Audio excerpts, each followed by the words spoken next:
उद्धव ठाकरेंचा पक्ष फोडला, उद्धव ठाकरेंचे नगरसेवक पळवले, उद्धव ठाकरेंना निवडणुकीमध्ये पाडलं, उद्धव ठाकरेंच्या हातातून मुंबई महापालिकेची सत्ताही तुम्ही घेतली, पण तरीही उद्धव ठाकरेंचं दिल्लीतलं वजन हे तसूभरही कमी झालं नाही.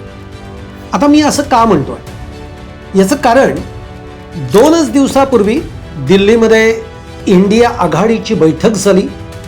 या देशभरातले जेवढे विरोधी पक्ष आहेत जे भाजपाच्या विरोधात आहेत, हे सगळे तिकडे एकवटलेले होते.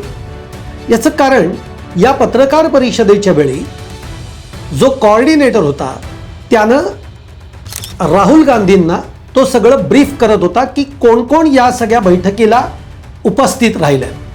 याच्यामध्ये फक्त आपची पार्टी किंवा त्यांचा प्रतिनिधी कोणी नव्हता आणि त्याचबरोबर तमिळनाडूमधल्या DMK पक्षाचा प्रतिनिधी कोणी नव्हता.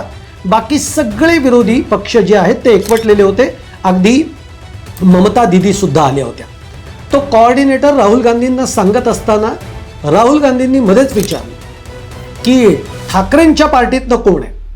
तेव्हा त्या कोऑर्डिनेटरने उत्तर दिलं की उद्धव ठाकरे स्वतः ऑनलाईन या बैठकीला हजर आहे. राहुल गांधींनी हे विचारणं याला फार महत्त्व आहे. याचाच अर्थ इंडिया आघाडीमध्ये आज उद्धव ठाकरेंच्या नावाला महत्त्व आहे.